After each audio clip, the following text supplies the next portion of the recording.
හැම breast cancer එකකටම diagnose කරාට පස්සේ කීමෝതെරපි ඕනේද? මේක තමයි මම ට්‍රේනින් කාලේ දැනුම අතර තියෙන ලොකුම ඩිෆරන්ස් එක.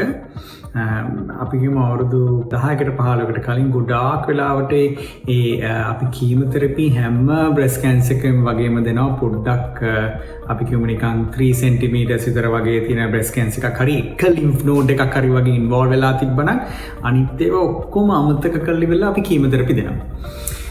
ඒක ඩෙෆිනිට්ලි වෙනස් වුණා. මේ කොන්සෙප්ට් එක අපි අයිඩෙන්ටිෆයි කරගත්තේ මේ ලිම්ෆ් නෝඩ් ස්ටේටස් එකයි ටියුමර් සයිස් එකයි නෙවෙයි, තව ගොඩාක් දේවල් තියෙනවා. හරියට බයොලොජි එක අයිඩෙන්ටිෆයි කරගත්තට පස්සේ කීමෝതെරපි එක අවොයිඩ් කරන්න පුළුවන් altogether. එතකොට දැන් මම ස්ටඩීස් දෙකක් ගැන කියනවා. මේවා මේ large studies. You're looking at about 5,000 10,000 patients and ඒකේ actually බැලුවේ ප්‍රධාන දේ yes anatomy is important. ඒ කියන්නේ සෙන්ටිමීටර් 10ක විතර කැන්සර් කර definitely අපි කීමෝതെරපි දෙනවා. හැබැයි අපි කියමු සෙන්ටිමීටර් 2 3 ඒ වගේ කැන්සර් එකකට ලිම්ෆ් නෝඩ් වලට ගිහිල්ලා නැත්තම් අපිට පුළුවන් දී කීමෝതെරපි අවොයිඩ් කරන්න කියලා. දැන් මෙහි ගොඩක් වෙලාවට කරන මේ ස්ටඩි එකේ නම අපි ටේලර් X කියලා කියන්නේ. ඒකේ අපි බලනවා බයොලොජිකල් ස්කෝර් එකක් ඔන්කොටයිප් කියලා. ඔන්කොටයිප් කියන එක බලන්නේ නෑ ටියුමර් එකේ සයිස් එක බලන්නේ. ටියුමර් එක ලිම්ෆ් නෝඩ්ස් වලට ගිහිලා තියෙනවද කියලා බලන්නේ.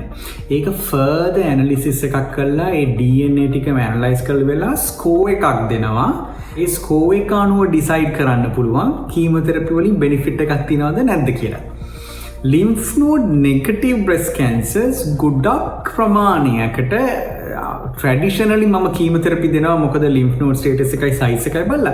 හැබැයි මේ ජීනොමික් ස්කෝර් එක ඔන්කොටයිප් DX කියන එක බැලුවට පස්සේ තේරෙනවා මේකේ කීමෝതെරපි වලින් කිසිම බෙනිෆිට් එකක් නැහැ කියලා. ඒ කියන්නේ මේ ඔන්කොටයිප් DX කියන මේ ටෙස්ට් එක කරායින් පස්සේ කීමෝതെරපි සම්පූර්ණයෙන්ම අවොයිඩ් කරන්න පුළුවන්. කිසිම ප්‍රශ්නයක් නැතුව 100% scientific evidence මත. ඒ absolutely important development එකක් මේ breast cancer treatment වලට. දෙවැනි most important thing එක තමයි දැන් මම කවදාකවත් දෙන්නේ lymph nodes අපි කියමු 2ක් 3ක් වගේ positive වුණාට පස්සේ ගොඩක් වෙලාවට මම chemotherapy දෙන්න තමයි බලන්නේ. ඒ system එකත් මේ අවුරුදු 5 ඇතුළත අපි we have actually moved away from that. ඒක study එකක් තියෙනවා RxPond කියලා.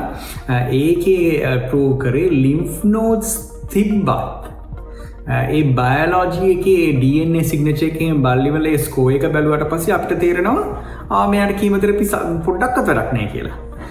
So that's again a landmark study, a difference in terms of over the 10 years. දැන් ගොඩක් වෙලාවට මට තේරෙනවා ලංකාවේ වගේ මේ වගේ advanced genomic scores අපි බලන්නේ නැහැ ගොඩක් වෙලාවට.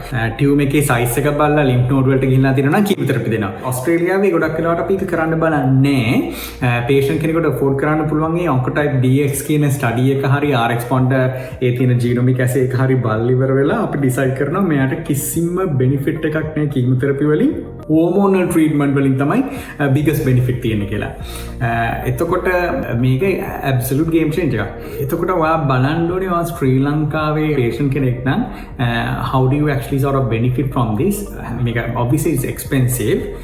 හැබැයි ඒ ස්ටඩි එක කරන්න පුළුවන් නම් ඔයාට scientifically evidence හම්බ වෙනවා lymph node positive cancer එකක් වුණත් කීමෝതെරපි completely avoid කරන්න පුළුවන්. hormonal treatment වලින් විතරක් treat කරන්න පුළුවන්. ඒතර side effects ඔය nausea, vomiting, එතනින් ගියාම diarrhea ඒක ඔක්කොම ටික අයින් කරගන්න පුළුවන් ඒක ටෙස්ට් එකෙන්. මම හැම වෙලාවෙම මේ වයින් ගොඩක් වෙලාවට කියන්න බලන්නේ දැන් අර ඉස්සර විදියට අපි treat කරන්නේ අපි ගොඩක් වෙලාවට genomic assays එහෙම බලලා ඉවර වෙලා තමයි decide කරන්නේ මේ patients වලට benefit එකක් තියනවද නැද්ද කියලා.